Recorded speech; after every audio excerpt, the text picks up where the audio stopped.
रचते सर्वपर्यामि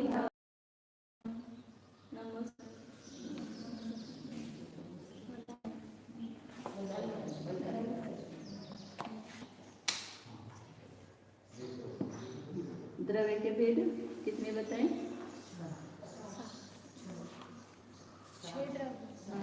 द्रव्य कितने? जीव द्रव्य कशात म्हणतात? जो चेतना स्वतःला जाणतो त्याला जीव जाणलं का? स्वतःला जाणलं का म्हणतात?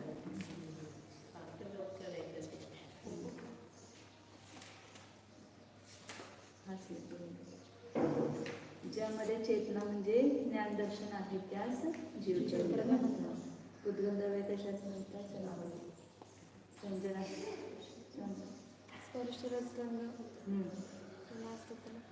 ज्यामध्ये स्पर्श रसगंध वर्ण असतात त्यास उद्गम द्रव्य म्हणतात. पूर्ण उत्तर द्यायचं. उद्गम द्रव्याचे किती भेद आहेत? असं तसं तिथं हात लावून का तिला? उद्गम द्रव्याचे किती भेद आहेत? 2. किती? परमाणु आणि स्कंद. परमाणु आणि स्कंद. स्कंद परमाणु कशास म्हणतात? पाठ्यमध्ये सांगा. तुम्ही अभ्यास करत नाही काय? संयमाची आई मराठी समजत नाही का?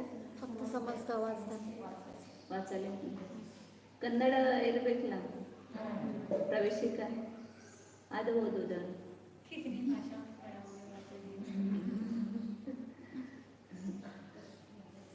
स्कंद काय म्हणतात? परमाणु कशास म्हणतात?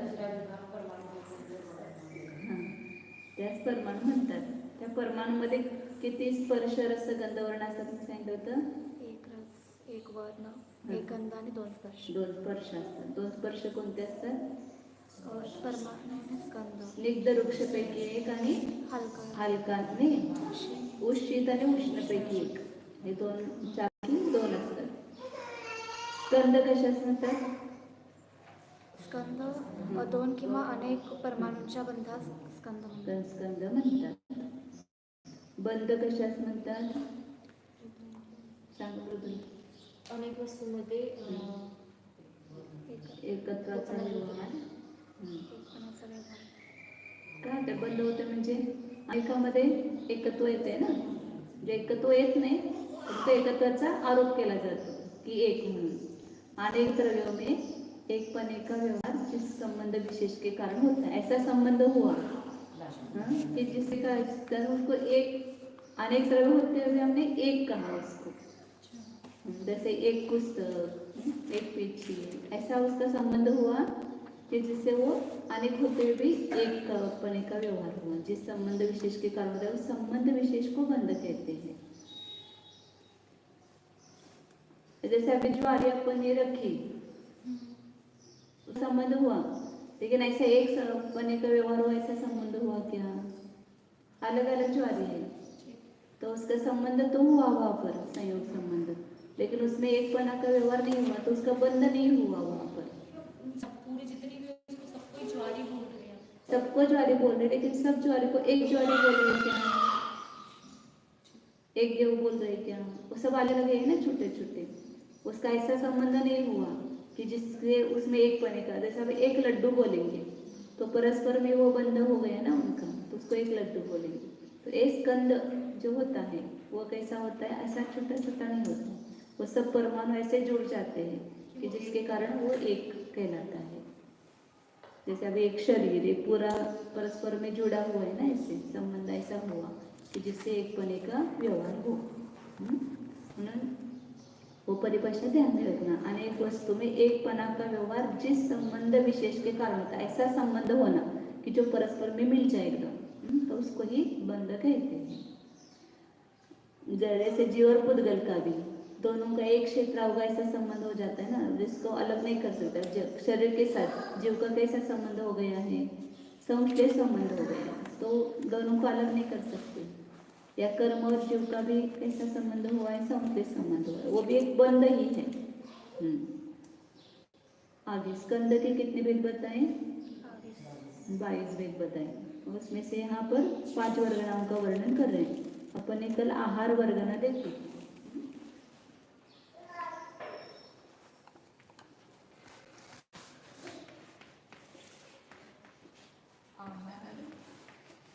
भाषा तेजस तेजस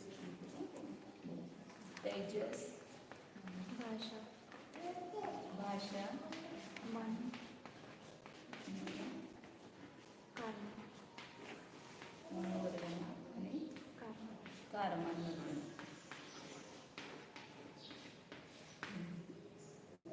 तर आहार वर्गना से क्या बना, वहाँ पर 3 प्रकार का शरीर है.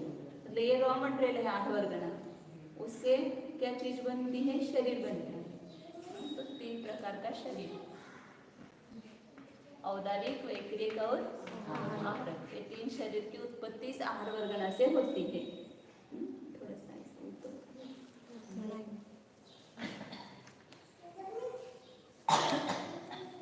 दूसरी क्या है, तेजस वर्गना.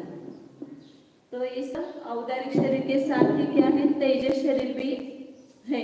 तेजस शरीर अभी अपने औदारिक शरीर पर जो कांति है वो किस कारण से है, तेजस शरीर के कारण से है.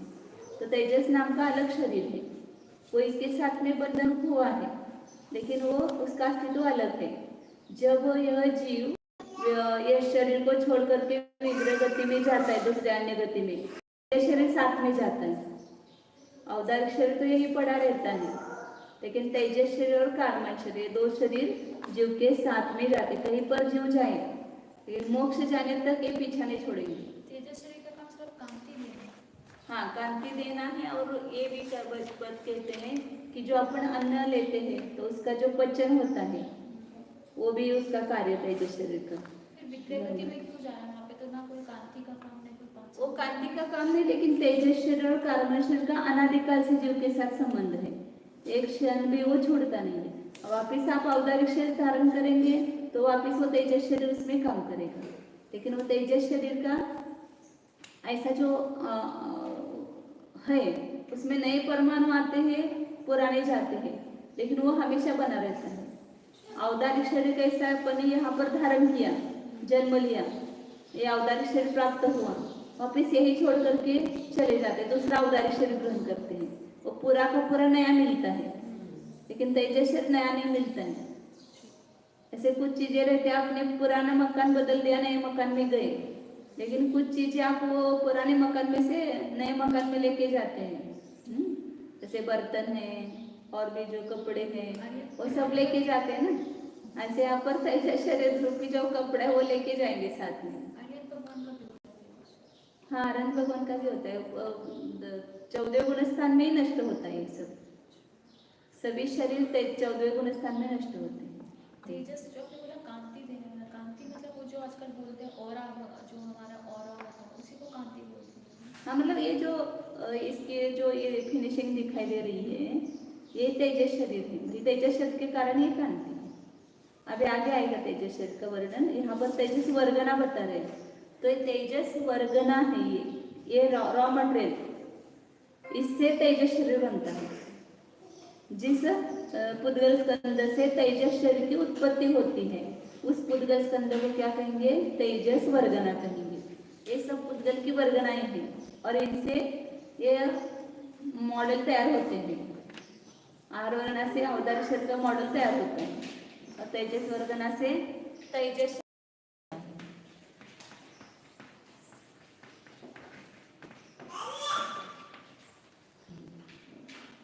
वो भी सूक्ष्म है, कारमन शरीर भी सूक्ष्म है, इसलिए आंखों से दिखता नहीं है. जीव के साथ जा रहा है लेकिन उसको पकड़ नहीं पाते हैं, क्योंकि वो इतना सूक्ष्म इंद्रियों के द्वारा वो दिखाई नहीं देता है तेजस शरीर.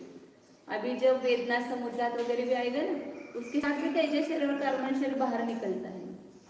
उत्तर शरीर बोलते हैं इसको. उत्तर शरीर के साथ में वो जीव बाहर निकलता है, तेजस शरीर कारमन शरीर के साथ में. तो जिससे जिस वर्गनाओं से तेजस शरीर की उत्पत्ति होती है उसको तेजस, वो वर्गनापन हर समय ग्रहण करके जीव उसमें तेजस शरीर की निर्मिति हो रही है. मतलब तेजस शरीर से परिणमन हो रहा है उसका. आहार वर्गना से औदारिक शरीर के निर्माण हो रहा है. फिर तीसरे वर्गना है भाषा वर्गना. जिन पुद्गल स्कंदों से ये सब वर्गना है, वो सब कच्चा माल है, उसी से पक्का माल बनता है. उसमें बहुत सारे हैं. उसको बोलते हैं विस्र सोपचे, एक नाम है शास्त्र में.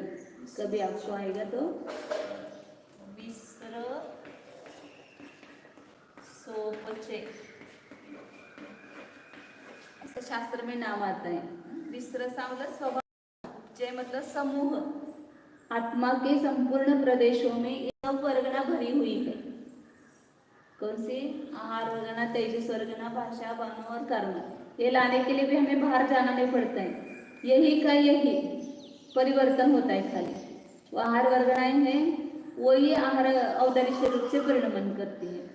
ये तेजस शरीर है, तेजस वर्गना है, यहाँ पर ही है, सब बाहर से नहीं आती है। तो तेजस वर्गना वही तेजस शरीर रूप से कन्वर्ट होती है। वो तो बहुत सारी है, उसमें से थोड़ी ही वर्गना तेजस शरीर रूप परिणमित होती है हर समय।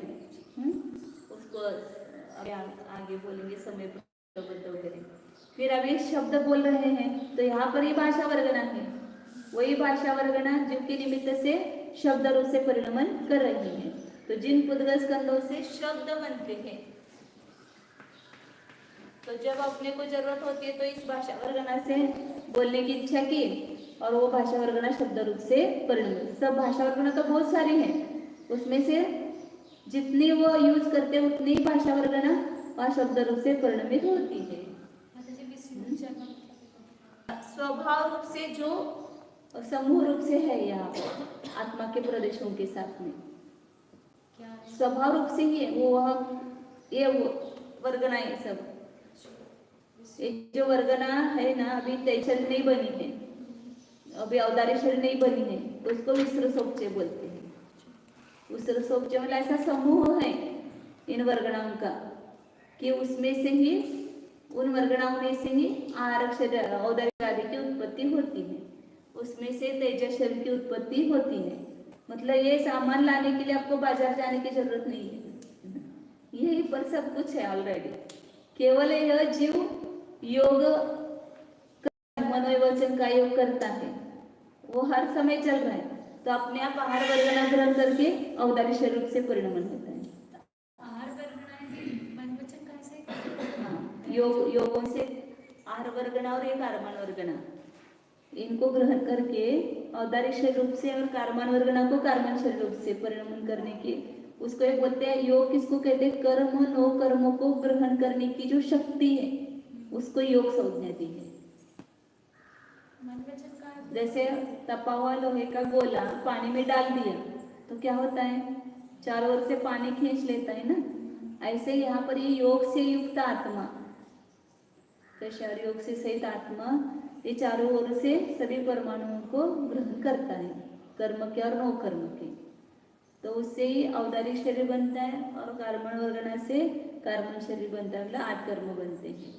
और तेजस वर्गना से तेजस शरीर बनता है। ये हर समय कार्य चालू है, आपको कुछ पता नहीं है। ये सब हमें सीखने के बाद पता चलता है, क्योंकि ये इंद्रियों के द्वारा दिखाई नहीं देता है। अपना शरीर कभी दुबला होता है, खाते हुए भी दुबला होता है, कभी ये नहीं खाते हुए भी मोटा हो जाता है। तो केवल खाने के ऊपर निर्भर नहीं है, ये आहार वर्गना भी प्रत्येक समय में योग के निमित्त से कम ज्यादा ग्रहण करता रहता है, तो उससे ये शरीर अपना बनता है। केवल बहुत सारे दिन आपने नहीं खाया, जैसे केवली भगवान है, वो आहार करते हैं क्या? 8 वर्ष कम एक पूर्व कोटि काल तक, एक पूर्व कोटि वर्ष तक, उसमें केवल 8 वर्ष कम करो, क्योंकि जन्म से 8 वर्ष, गर्भ से लेकर के 8 वर्ष की उम्र होने के बाद केवल ज्ञान हो सकता है। फिर केवल ज्ञान हो गया उनको, तो कौन से पुनस्थान में गए? 13वें पुनस्थान में गए। फिर वहां बिना खाए पिए कितने काल तक रहे? एक पूर्व, मतलब 8 वर्ष कम करो, एक पूर्व कोटि वर्ष तक रहे। तो किस पर रहे, किसके बल से रहे? उनका भी शरीर रहता है और उसमें दुबला पतला भी नहीं होता है, उनका शरीर जैसा है वैसा ही रहता है इतने सालों तक। तो केवल ये आहार वर्गना के ऊपर टिका हुआ है। आहार वर्गना प्रत्येक समय में ग्रहण होती रहती है उनके भी, तो उनका शरीर बना रहता है बिना कौलाहल किए भी। आपने जैसे बताया था कि जो कामान वर्गना है वो विक्रय गति में भी रहती है, और पर आपने बोला कि वो आहार वर्गना और कामार वर्गना जो है योग के निमित्त से होती है। तो विक्रय गति में हम कौन सा योग कर रहे हैं? कार्मन को योग का योग होता है ना, वहाँ पर कार्मन का योग होता है विक्रय गति में। कार्मन का योग का योग होता है, मनयोग वचन योग नहीं है वहाँ पर विग्रह गति में। वहाँ पे काय योग का क्या कार्य है? हाँ? वहाँ पे काय योग क्या करता है, कार्य करता होगा विग्रह गति में? वो योग है, आत्मा का प्रदेश परिस्पंदन चल रहा है। वो किसके निमित्त से हो रहा है? वहाँ तो औदारिक शरीर भी नहीं है, वहाँ पर ना मन है ना वचन है, तो किसके निमित्त से हो रहा है? तो वहाँ पर कारमान शरीर है, तो उस कारमान शरीर के निमित्त से वहाँ पर योग हो रहा है, इसलिए उसको कारमान, जिसके निमित्त से योग होता है उसको वो नाम आता है। अभी आगे करके तेज शरीर हुआ, ऐसे हर समय इन सब वर्गणाओं को ग्रहण करता है। और जब बोलने के भाव होते हैं, ओठ वगैरह हिलाता है, तब ये भाषा वर्गना शब्द रूप से परिणमित होती है। वो भाषा वर्गना भी संपूर्ण आत्मा के प्रदेशों पर भरी हुई है। और मनोवर्गना से क्या बनता है? द्रव्य मन उत्पन्न होता है। तो ऐसे सब व्याख्या में इतना लगाना, जिस पुद्गल स्कंद से 3 शरीर की रचना होती है वह आहार वर्गना है। जिस पुद्गल स्कंद से तेजस शरीर की रचना होती है वह तेजस वर्गना है। जिस पुद्गल स्कंद से शब्द की उत्पत्ति होती है वह भाषा वर्गना है। जिस पुद्गल स्कंद से द्रव्य मन की उत्पत्ति होती है वह मनोवर्गना है। और जिस पुद्गल स्कंद से कार्बन शरीर बनता है वह कार्बन वर्गना है। 22 वर्गना होते हुए भी इन 5 वर्गनाओं का ही संबंध जीव के साथ है। मतलब जीव इन 5 वर्गनाओं को ग्रहण करके अपने अपने वो शरीर रूप से परिणमन करता है। तो यहाँ पर ये सब वर्गना कौन से द्रव्य हैं? कौन सा? हाँ, पुद्गल द्रव्य। और पुद्गल द्रव्य पुद्गल रूप से परिणमित हो रहा है, जीव शरीर रूप से परिणमित नहीं हो रहा है। कौन हो रहा है? पुद्गल द्रव्य जो है वही शरीर रूप से परिणमित हो रहा है। तो जीव हो रहा है क्या? तो मैं शरीर से भिन्न हो क्या? भिन्न पक्का है क्या? पक्की करो बात और अंदर में उतारो उसको, कि मैं शरीर से भिन्न हूँ, पुद्गल स्कंदों से भिन्न हूँ। आहार वर्गना को भी ग्रहण करने वाला वास्तव में मैं नहीं हूँ, ये मेरा स्वभाव नहीं है।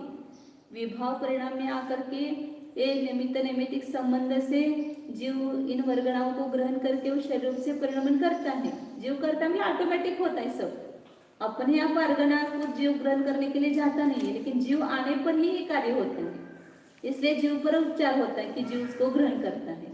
तो जीव का जब निमित्त होता है योग का या कषाय का, तभी ये वर्गनाएं उस शरीर इत्यादि रूप से परिणमन करती है। अब जीव निकल गया, वहां वर्गना ग्रहण होगी क्या? वहां पर जब डेड बॉडी पड़ी है वहां पर, तो यह वर्गना ग्रहण होती है क्या? तो जीव तो वर्गना लेकर के गया यहाँ से। वो जो बना हुआ औदारिक शरीर है वो यहाँ पर अब काम नहीं करता है। तो इसलिए निमित्त नैमित्तिक संबंध में जीव और पुद्गल में, मतलब जीव के अस्तित्व में ये कार्य होगा, जीव नहीं होगा तो ये शरीर रूप परिणमने का कार्य नहीं होगा। फिर आगे शरीर कितने हैं? ये हो गए 5 प्रश्न हो गए आपके। समजलं काय? त्या मराठी सांगायला पाहिजे, समजलं ना? सगळ्यांना हिंदी समजते? पाठी मग असं आलं नाही ते अनिता बॅकवर समजलं का? पूजा मराठी सांगायला पाहिजे, समजते? हां, आपले हिंदी कसले असते त्यामुळे समजते। पुढं आता शरीर कितने हैं? 5 शरीर है। कौन कौन से? औदारिक,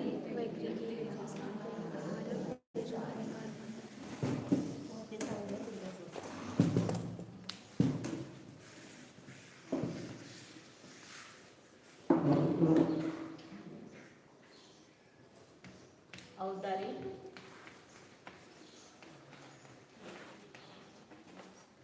दूसरा है वैक्रिक,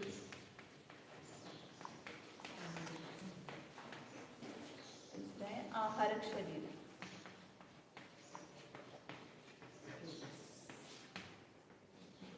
तेजस और कार्बन।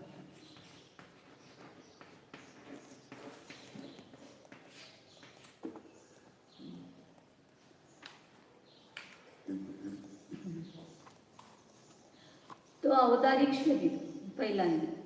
तो औदारिक शरीर कैसा क्यों कहते हैं, उसका औदारिक क्यों कहते हैं? तो इसमें उदार शब्द पड़ा हुआ है।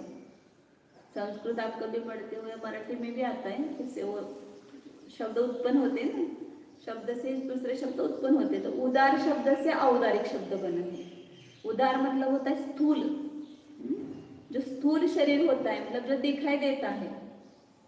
अभी औदारिक शरीर दिखाई दे रहा है ना, अब यहाँ पर कोई आकर के देव, एक शरीर वाला देव आकर के बैठेगा, तो वह चाहे तो वो नहीं दिखाई देता है, अदृश्य रहता है, मतलब सूक्ष्म रहता है। तो उस वैक्रिक आदि जो आगे के शरीर है, उससे ये शरीर स्थूल है, इसलिए उसको औदारिक शरीर नाम मिला है। मतलब वो अभी प्रकट भी हो सकता है, अपने को दिखाई देना चाहे तो वो दिखाई भी दे सकता है, या नहीं, वो वैक्रिक शरीर में अनिमा महिमा अधिक ये रहती है, बोलो या उसके क्या बोलते हैं, विक्रिया रहती है, विक्रिया रहती है, तो इसलिए वो बना सकते हैं। तो वो है सूक्ष्म ही। औदारिक शरीर से वैक्रिक शरीर सूक्ष्म है, वैक्रिक से आहारक शरीर सूक्ष्म है, आहारक से तेजस सूक्ष्म है, तेजस से कार्बन सूक्ष्म है, इसलिए सबसे स्थूल ये है, इसलिए उसका नाम क्या मिला, औदारिक शरीर। तो औदारिक शरीर किसको होता है, मनुष्य और तिर्यंचों को होता है। मनुष्य और तिर्यंचों के शरीर को औदारिक शरीर बोलेंगे।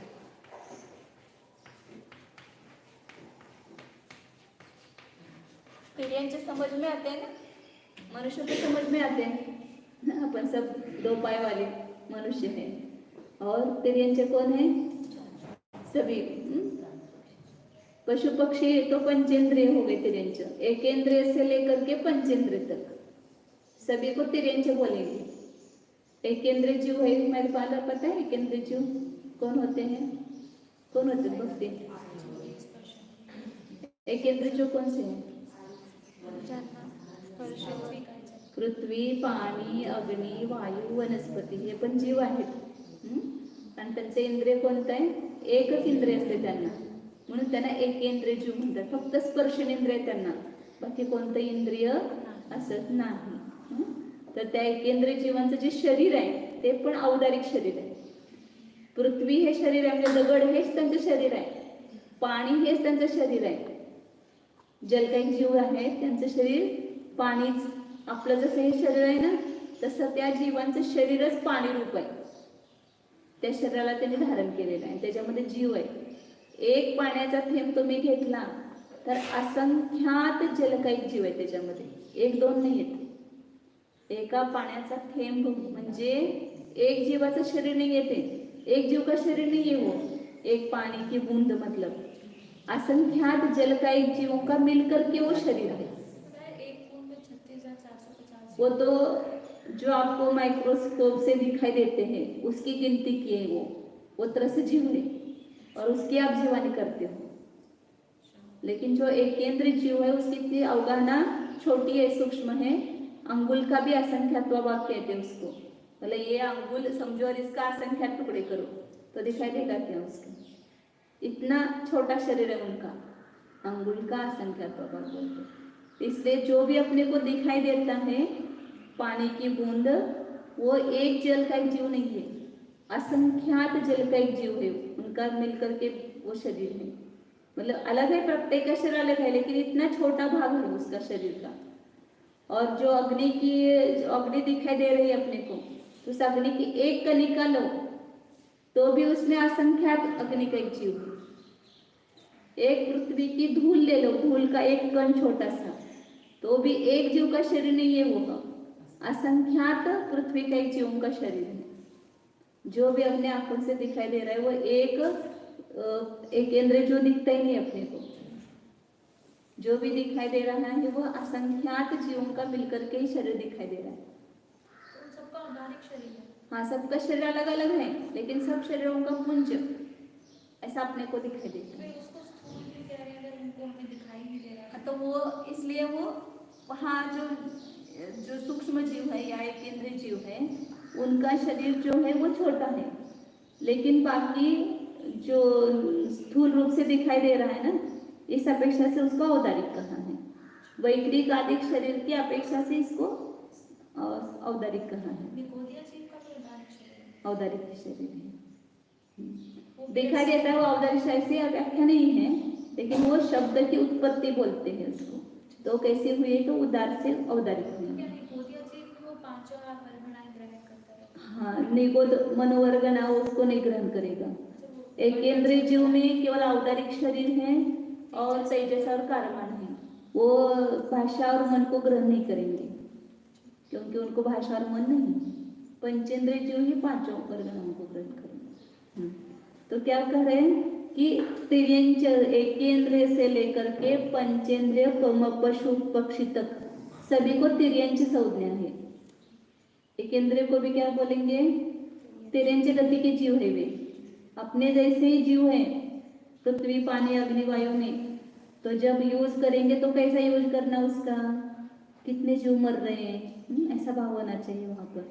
अपन ये फालतू पानी डाल रहे हैं, बिना छना पानी डाल रहे हैं, तो कितने जीवों की हिंसा इसमें हो रही है, ऐसा अंदर से भाव आना चाहिए। तो फिर आपके हाथ रुकेंगे, और ऐसे भाव नहीं आएंगे, उसमें जीव नहीं देखेंगे आप, तो कितना भी पानी डालो, कितना भी फैलाओ, कितनी भी अग्नि जलाओ, गैस कितनी देर तक जलता रहता है, कितना भी पंखा जलाओ, 3 दिन से चल रहा है पंखा वहां पर, कितनी जीवों की हिंसा हो रही है, कितने अग्नि का एक जीव की भी और उसमें वायु का एक जीव की, दोनों की हिंसा होती है।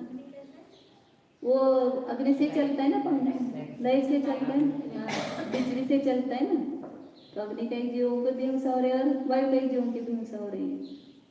लेकिन कोई देख ही नहीं रहा उसको। हाँ, तो पानी के नल भी अपन घर में टपकता रहता है, तो टपकने दो, लेकिन कितने जीवों की वहां पर हिंसा होती है। इसलिए सब काम छोड़ करके उसको सुधारना चाहिए, क्योंकि बिना कारण पानी की जल की हिंसा होती है। ऐसी चीजें जो है, धूल, घर में धूल नहीं होने देना चाहिए। यदि धूल होगी तो उसको आप झाड़ेंगे तो सब एक इंद्रियों की क्या हो जाएगी, हिंसा होगी ना। तो इसलिए अत्याचार प्रवृत्ति जो गृहस्थावस्था में बताई है, तो स्थावर जीवों की भी वहां पर रक्षा करना है, मतलब ज्यादा हिंसा नहीं करना है, जितनी आवश्यक है उतनी ही करना। उसके लिए स्वच्छता ही सबसे बड़ा सौला है। घर में क्या होना चाहिए?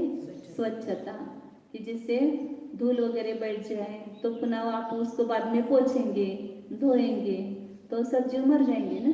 तो धूल ही मत होने, रोज करो, सफाई करो, तो उसमें धूल नहीं जमेगी, कचरा नहीं होगा, तो जीवों की उत्पत्ति नहीं, और उसके आधार से तरस जीव भी उत्पन्न होते हैं पुनः। तो ये सब बहुत सारी चीजें हैं, सीखेंगे तो ये अपना व्यवहार भी सुधरेगा और परिणाम भी सुधरेंगे। सीखने से दोनों सुधरना चाहिए। तो औदारिक शरीर किसका होता है? एक केंद्र से लेकर के सभी तिर्यंचों का और मनुष्यों का। तो तिर्यंच कौन है ये बता रहे थे, एक इंद्रिय, द्विंद्रिय, त्रिंद्रिय, चतुरिंद्रिय, पंचेंद्रिय। ये चीटी है, तो द्विंद्रिय जो मतलब कौन से, लट पिपीलादिक है, लट तो बोलते आली, आली आळी, आळी म्हणतो आपण मराठीमध्ये, त्यालाच लट म्हणतात। ऐसे बहुत सारे जीव हैं, तो सबके नाम आते हैं, तो उसका आएगा वर्णन तब अपन देखेंगे, अगले अध्याय में आएगा उसका। अब आगे, हाँ, तो वैक्रियक और आहारक शरीर की अपेक्षा से इसको स्थूल कहा है। इन दोनों, ये छोटे हैं अवगाना इनकी, और इसकी अवगाना बड़ी है, इसलिए इसको स्थूल कहा है। दूसरा है अवैक्रियक शरीर। वैक्रियक शरीर किसको होता है, किसको कहते हैं? पहले वैक्रियक शरीर किसको कहते हैं? जो नाना विक्रिया रूप हो सकता है। विक्रिया से वैक्रियक बना, जैसे उदार से औदारिक बना, ऐसे विक्रिया शब्द इसमें पड़ा है, तो उससे वो ये तद्धित रूप बोलते इसको, विक्रिया से वैक्रिय। तो अनेक प्रकार की विक्रिया रूप इनका शरीर हो सकता है। अनिमा, महिमा मतलब बड़ा, छोटा, अनिमा मतलब छोटा, अणु जैसा, महिमा मतलब बड़ा, सूक्ष्म हो सकता है और स्थूल भी हो सकता है। ऐसे जैसा वो चाहे वैसा कर सकते हैं उस शरीर को विक्रिया रूप से। लघिमा अगर हल्का कर सकते हैं, भारी कर सकते हैं।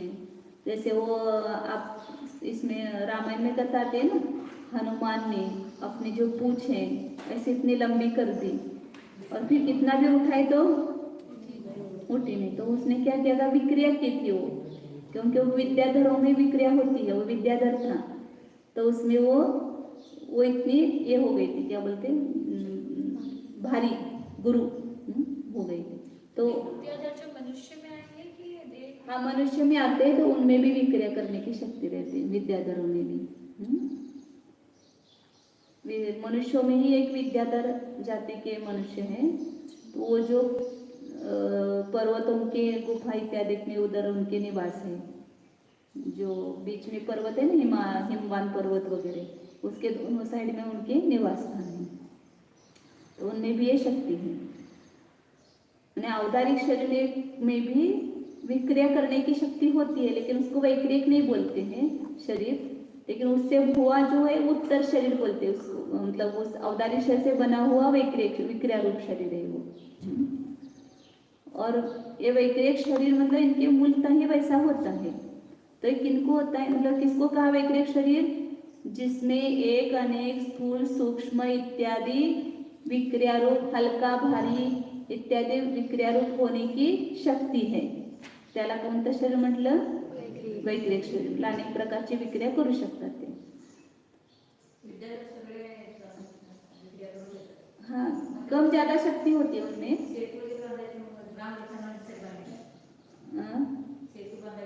हाँ, राम लक्ष्मण वगैरे के जाण्यासाठी। त्यात आपल्या कहाणी वेगळी असेल, काय काय माहित नाही।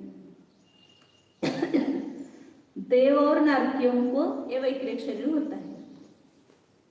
मनुष्य तिरंजों का औदारिक शरीर और देव और नारकियों का वैक्रिक शरीर।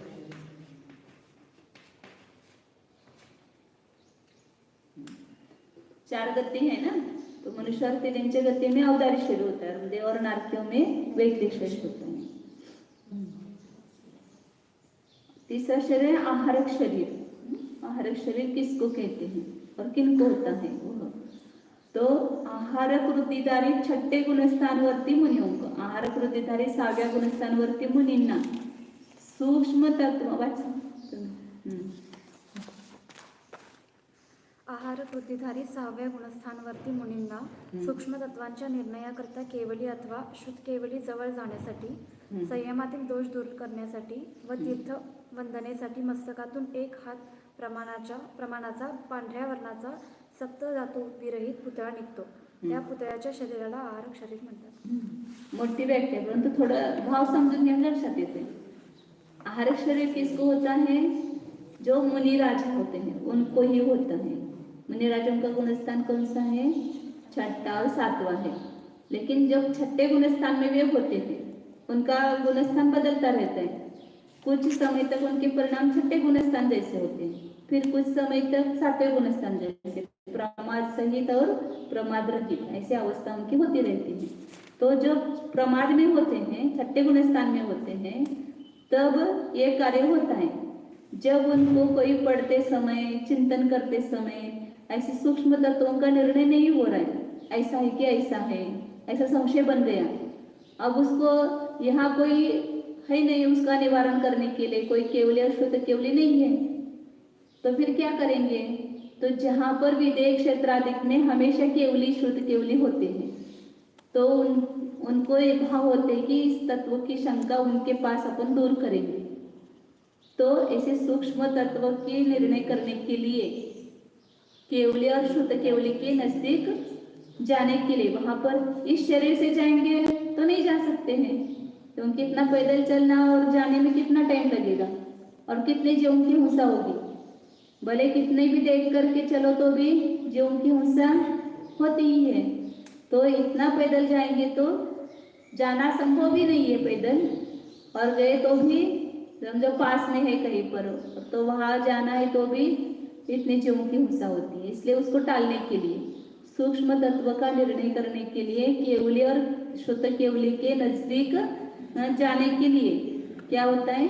वो आहारक शरीर निकलता है। यदि उनमें आहारक वृत्ति प्राप्त हुई है तो, यदि आहारक वृत्ति नहीं है, सभी मुनियों को नहीं रहती है, और इस काल में तो किसी को होती नहीं है, चतुर्थ काल में ही मुनियों को यह आहारक वृत्ति प्राप्त होती है, क्योंकि तप आदि के निमित्त से उनको ये वृत्ति प्राप्त होती है।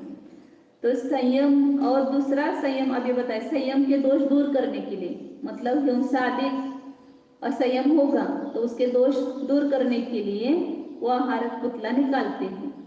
और तीर्थ वंदना करने के भाव हो गए, शिखर जी जाना है, तीर्थ वंदना करना है, तो पैदल जाने की जरूरत ही नहीं। जिनको आरक शरीर प्राप्त हुआ है तो क्या करते हैं, अपना आरक शरीर निकालते, बस यहाँ से भाव वंदना करते हैं, वहाँ आरक शरीर जा करके उसके साथ में आत्मा प्रदेश भी जाते हैं, तो वहाँ जा करके वंदना करके अंतर मुहूर्त में वापस आ जाते हैं।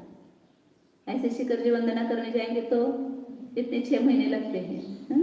और आहार शरीर के द्वारा करेंगे तो अंतर मुहूर्त में। कहीं पर भी पंचमेरु नंदीश्वर द्वीप में नहीं जा सकता है, ये समझना। 2.5 द्वीप के आगे मनुष्य किसी भी प्रकार से नहीं जा सकता है।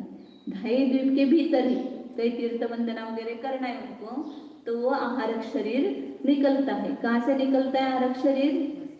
मस्तक से निकलता है। और कितना होता है वह? 1 हाथ ऊंचा होता है, इतना ही होता है 1 हाथ। और कौन से वर्ण का होता है? सफेद वर्ण का। पुरुष जैसे वो सब अवयव होते उसको, तो सफेद वर्ण का होता है।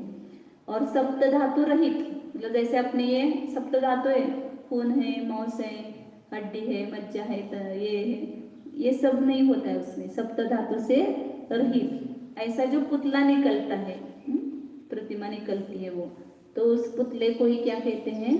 आहारक शरीर कहते हैं। नहीं, वो भी सूक्ष्म है ना, वैक्रिक शरीर भी नहीं दिखता है, आहारक शरीर भी नहीं दिखता है। लेकिन वैक्रिक शरीर वो यदि देव चाहे तो दिखा सकते हैं अपने को। हाँ, नहीं दिख सकता, वो सूक्ष्म ही होता है ना। 1 हाथ ऊंचा ही रहते उसके, लेकिन वो उसका बंधन सूक्ष्म रहता है, इसलिए वो अपने को नहीं दिखाई देगा। जैसे कि अवधि ज्ञानी वगैरह है, ये है, तो वो देख सकते हैं, लेकिन छदमस्त जो है मतिश्रुत ज्ञान वाला, वो नहीं देख सकता। तो आहारक रिद्धि होती है तभी आहारक शरीर निकलता है। हाँ। तो क्या अगर वो शरीर ना निकले आहारक शरीर, तो वो अपनी रिद्धि से क्या वैसे दर्शन करने जा सकते हैं? हाँ, वो उसके साथ जो आहारक शरीर निकलता है उसके साथ जीव रहता ही है। शरीर निर्जीव नहीं होता है। वो जो गया है वहां पर, यहाँ से लेकर के वहां तक जीव के प्रदेश अखंड रूप से फैल जाते हैं वहां पर। और फिर इस वक्त जो यहाँ पे शरीर उसका क्या होता होगा? यह शरीर ऐसा ही रहता है, यहाँ पर भी जीव है, और इसमें वो फैल गया जीव उतने इसमें जहाँ तक गया उस समय, कुछ प्रदेश उस शरीर के साथ गए। ऐसे टूटेंगे नहीं, लेकिन वो यहाँ से लेकर के निरंतर यहाँ मार्ग में भी वो जीव के प्रदेश होंगे। भले वो पुतला आगे गया, लेकिन वो जीव के प्रदेश अखंड ही होंगे, क्योंकि जीव ऐसा खंडित नहीं होता है। शरीर के 2 टुकड़े हो गए तो जीव के 2 टुकड़े नहीं होते हैं, उसके प्रदेश अखंडित ही रहते हैं। जैसे आपने छिपकली देखी है, उसकी पूंछ टूट जाती है, तो कुछ समय तक वो जीव के प्रदेश वहां तक गए हुए उस इसके साथ में, बाद में वो सब संकुचित कर लेते हैं प्रदेशों को, अपने प्रदेशों को, जीव, तो वो फिर निर्जीव हो जाती है पूंछ। तो कहीं पर भी ये शरीर निकलता है, आगे समुद्रघात का आएगा, तो उस समय जीव के प्रदेश बाहर निकलते शरीर से, शरीर को न छोड़ते हुए, मूल शरीर को न छोड़ते हुए अपने तेजस और कार्बन शरीर के साथ बाहर फैलता है जीव। तो अभी जैसे देव भी वहां से पंचकल्याणक में आते हैं, समझो यहाँ करने के लिए, तो वैक्रिक शरीर उनका दूसरा उत्तर शरीर जो है वो आता है, तो वहां बैठे हुए वो स्वर्ग में, वहां से लेकर के यहाँ तक सब उनके आत्मा के प्रदेश फैले हुए हैं, टूट नहीं गए वो। तो मूल शरीर देवों का यहाँ नहीं आता? हाँ, नहीं, जो उत्तर शरीर है, मतलब वो वैक्रिक शरीर बनाते हैं और उसको भेजते हैं, मूल शरीर वही रहता है। तो स्वर्ग खाली हो जाएगा, सब आएंगे इधर से। स्वर्ग वैसा ही बना रहता है, और यहाँ पर भी वो आते हैं, तो उनका उपयोग इधर रहता है जब भेजते तो जब भी मुनिराज किसको होता है? आहारक वृद्धिदारी, कितने कौन से गुणस्थानवर्ती मुनी को? 6व्या गुणस्थानवर्ती मुनींना. कशासाठी निघतो तो? तर 3 कारण सांगितले. सूक्ष्म तत्वाचा निर्णय करण्यासाठी केवली श्रुतकेवलींच्या जवळ जाते. दुसरं कारण काय सांगितलं? संयमातला दोष दूर करण्यासाठी आणि तीर्थवंदनेसाठी. असंयमाचा परिहार असं म्हटलं तरी चालते किंवा संयमातला दोष दूर करण्यासाठी, दोन्ही पण असं घेतात. आणि तीर्थवंदना करण्यासाठी तो निघतो आहारक शरीर. आणि किती उंचीचा असतो तो? 1 हात प्रमाण उंचीचा. रंग त्याचा पांढरा वर्ण आहे. आणि कसा असतो तो सप्तधातू रहित असा तो पुतळा निघतो. त्या पुतळ्यालाच काय म्हणतात, आहारक शरीर म्हणतात. असं तुटक तुटक लक्षात ठेवा, म्हणजे मग ते पूर्ण असं पाठ करायला गेलं तर तुम्हाला होणार नाही, परंतु भाव लक्षात आला की आपल्याला आपोआप लक्षात राहते. त्याचे खंड करून लक्षात ठेवायचं. कुणाला होतो, आरक वृद्धिधारी 6व्या गुणस्थानावरती मुनींना. कशासाठी होतो, तर 3 कारणासाठी. किती उंचीचा असतो तो, 1 हात प्रमाण. कुठून निघतो, मस्तकातून, इथून निघतो. आपल्या इथं मस्तकाचे तर एक रंध्र असते, इथून निघतो तो पुतळा. आणि 1 हात उंचीचा असतो, पांढऱ्या वर्णाचा असतो आणि सप्तधातू रहित असा पुतळा निघतो. त्याला काय म्हणतात, आहारक शरीर म्हणतात. आणि अंतर्मुहूर्तच याचा काळ असतो. अंतर्मुहूर्तात पुन्हा, अंतर्मुहूर्त म्हणजे खूप छोटा समय आहे. 1 सेकंद 2 सेकंद आपण म्हणतो, हे सगळे अंतर्मुहूर्ताचे भेद आहेत. 48 मिनिटाच्या आत एक समय कमी केला तर सगळ्या काळांना एक अंतर्मुहूर्त नाव असते, संज्ञा असते. ज्यात 1 सेकंदाचा तुम्ही 1000वा भाग केला, 10,000वा भाग केला किंवा 40,000 ते ना सेकंड, नैनो सेकंड इसमें आता है, मिली सेकंड उसमें साइंस में आता है ना, वो जो वनस्पति प्रकाशन को ग्रहण करने की जो क्रिया होती है, कितने, वो 1 सेकंड में 40,000वां भाग उसका है, इसको नैनो सेकंड बोलते हैं. तो इतना छोटा काल है, तो वो भी अंतर्मुहूर्त ही कहलाएगा. ये कहना मेरा अंतर्मुहूर्त का. अंतर्मुहूर्त किसको कहेंगे, 1 आवली में 1 समय प्लस करो और 48 मिनट में 1 समय कम करो, वे सब काल क्या है, अंतर्मुहूर्त है. ये अंतर्मुहूर्त ही रहता है ना, ये बता रहे थे. एक आवली में 1 समय जोड़ना और 48 मिनट में 1 समय कम करना, उन सब बीच के कालों की संज्ञा क्या है, अंतर्मुहूर्त. लपून बसले. अजून पुष्कळ किती जण आले तास तुमच्या, 3 जण नाहीत. हा,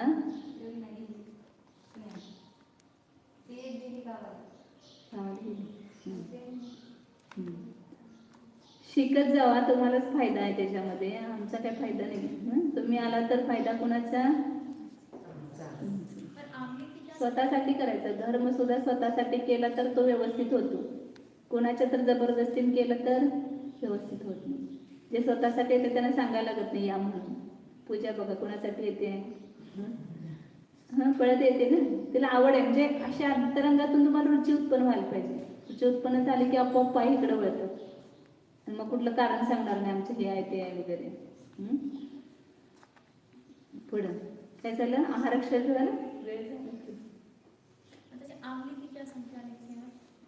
आवली असंख्यात समयों की एक आवली होती है और वो आवली अपना विषय नहीं है.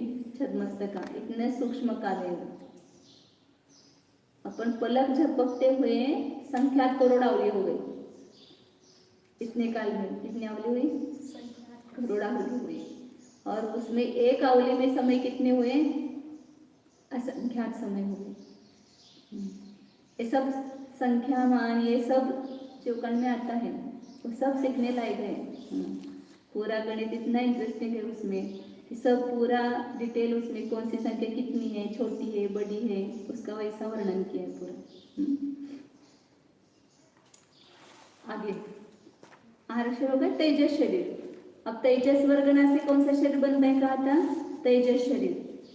और तेजस शरीर के निमित्त से क्या होता है, तेजस शरीर किसको कहेंगे, जिसके निमित्त से औदारिक, वैक्रियक और आहारक शरीर पर कांती, त्याच्यावर कांती येते. आहारक शरीर पे भी के साथ भी रहता है ना तेजस शरीर. औदारिक, वैक्रियक और आहारक, इन 3 शरीरों पर कांति लाने का कार्य ये तेजस शरीर करता है. मतलब एक तेजस नाम का पूर्ण आवरण नहीं है ना शरीर पर, तो वो अलग ही है औदारिक शरीर से, वो अलग तेजस शरीर. लेकिन वो औदारिक शरीर जहाँ पर भी धारण करेगा उसके साथ में वो औदारिक शरीर तेजस शरीर काम करेगा उस पर कांति लाने का. और कहा था औदारिक शरीर के साथ वो भी काम करता है, वह अन्नादि का पाचन कराने का. अपन जे खातो ते जठराग्नी म्हणतो ना आपण, ते सुद्धा तेजस शरीराचंच कार्य आहे. अन्न शिजवून किसी का पाचन सही है तो कभी खा तेजस शरीर कब वो भी है, और शरीर के बाकी भी निमित्त है ना, उसके कुछ अवयव में गड़बड़ी हुई है तो वो भी निमित्त है उसमें। तेजस वर्गना से तेजस शरीर बनता है, और इस तेजस शरीर का संबंध कब से है? अनादिकाल से लेकर इस तेजस शरीर का जीव के साथ संबंध रहता है। हे अवतार शरीर तर आता आपण जन्मापासून घेतलंय, म्हणजे गर्भात आल्यापासून, परंतु तेजस शरीर कधीपासून आहे? अनादी काळापासून आहे. ते कधीपर्यंत राहणार? जोपर्यंत आपण मोक्षात जात नाही तोपर्यंत ते राहणारच, बरोबर. तर म्हणून त्याला अनादी संबंध असं म्हणतात. तेजस आणि कार्बन शरीराचा नित्य संबंध आहे, कधी सुटत नाही. विग्रगती पण मध्ये पण हे शरीर आपल्या बरोबर असतं. आणि कार्बन शरीर कशाच म्हणतात? तर 8 कर्मांच्या समूहालाच कार्बन शरीर म्हणतात. हे शरीर सुद्धा कसं आहे? सदैव आहे, अनादी संबंध आहे आणि मोक्षाला जाईपर्यंत राहणार आहे ते संबंध. अशा प्रकारे नेहमी विग्रगतीमध्ये सुद्धा हे शरीर असतात. तर हारक शरीर मुनींना आहे. तेजस आणि कार्बन शरीर कुणाला आहे? हे फक्त मुनींना. आरक वृद्धिधारी मुनींना, सगळ्या मुनींना पण नव्हे. आणि ते पण थोड्या काळाकरता निघते, कायम असत नाही. आणि हे तेजस शरीर आणि कार्बन शरीर सर्व जीवांना आहे, सर्व संसारी जीव,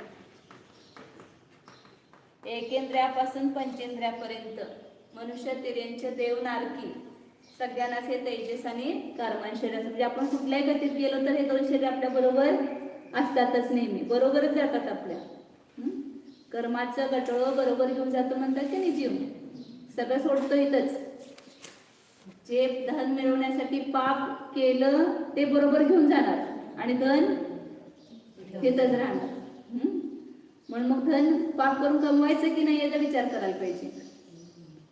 जो पाप करके हमने धन कमाया वो धन तो साथ नहीं जाएगा, लेकिन जो पाप का बंधन किया वो साथ जाएगा. पैसा कमाने का भाव पुण्य भाव है कि पाप भाव है? पाप भाव है. तो उससे क्या कमा रहे हैं हम? आप बोलेंगे हम पुण्य में लगा रहे हैं. वो पुण्य में लगाया वो बात अलग है. आपने उसका वो पैसे का सदुपयोग करने के लिए वो किया, लेकिन पुण्य कमाने के लिए पाप नहीं कमाना है. हम धर्म साधना करने के लिए उसका यूज करेंगे, इसलिए हम कमा रहे हैं. तो उसके लिए आचार्य ने क्या उदाहरण दिया है कि कीचड़ लपेट करके बाद में धोने की जरूरत नहीं है. कीचड़ क्यों लपेट रहा हो? मुझे स्नान करना है इसलिए मैं कीचड़ लपेट रहा हूँ. तो पहले कीचड़ लपेटने की आवश्यकता ही क्या है उसको बाद में धोने के लिए? तो उसको धोना पड़ेगा अपने को. तो इसलिए समझना कि पैसा कमाने का भाव पाप भाव है. किसी भी तरह से मिलाओ, मुझे पैसा चाहिए, ये भाव ही पाप भाव है. अब वो जीविका के लिए आप बोलेंगे लगता है, वो लगता है क्या है वो बात अलग है. कितना लगता है और कितना कमाते हैं अपने को पता है. लगता है कितना ही पेट के लिए इतना, और लेकिन चैन के लिए कितना चाहिए? बहुत सारा. अपने प्रतिष्ठा के लिए, मान के लिए, अच्छे ऊंचे वस्त्र पहनने के लिए, है ना. बहुत जिनके पास बहुत पैसा होता है वो होटल में, कौन सा होटल में जाते हैं और 100 रुपये देकर भी काम हो सकता है, लेकिन ऐसे होटल में जाएंगे जहाँ 1 सेकंड में 10,000 रुपये चले जाएंगे. क्यों? कितना पैसा उसका कैसा यूज करना, वैसा यूज होता है. तो इसलिए ये सब क्या बता रहे थे? कर्म साथ में ले जाएंगे और जो धन कमाया पाप करके वो यही छूट जाएगा. जो स्त्री पुत्र मित्रादि के लिए हमने धन कमाया वो तो यही रह जाएंगे, उनका तो अपने से योग ही होगा, लेकिन उसके निमित्त से हमने पाप बांधा है वो अपने साथ में जाएगा और उसको अपने को ही भोगना पड़ेगा, दूसरा कोई नहीं भोगेगा. बच्चे के लिए भोग किया तो बच्चा भोगेगा क्या? बच्चा बोलेगा मैं क्यों भोगूंगा, आपने क्या भोगो. कोई नहीं लेगा पाप अपना. वो इसलिए उसे मोह की महिमा. टाइम बहुत हो गया, कल बोलते. मोह की महिमा ये नाटक है ना, उसमें वो दिखाया है कि वो कमाता है लेकिन सब कोई भी उसके लिए अपना प्राण देने के लिए तैयार नाही होत. ते मी नाटक मी स्वतः लिहिलं होतं, कुठं राहिलं तिकडं.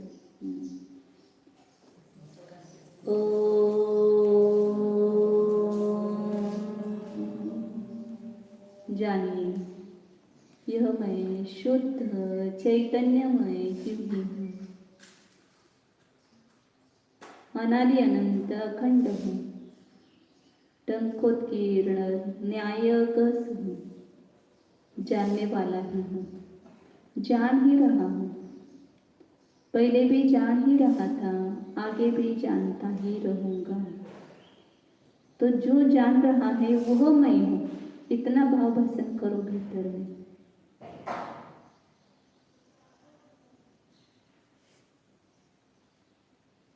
शुद्ध चैतन्य स्वरूप ज्ञानानंद स्वरूप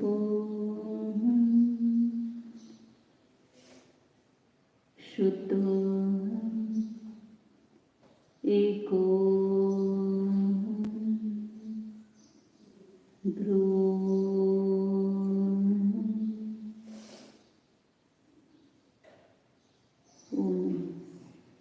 नमो हरिहंस, नमो शिवाय।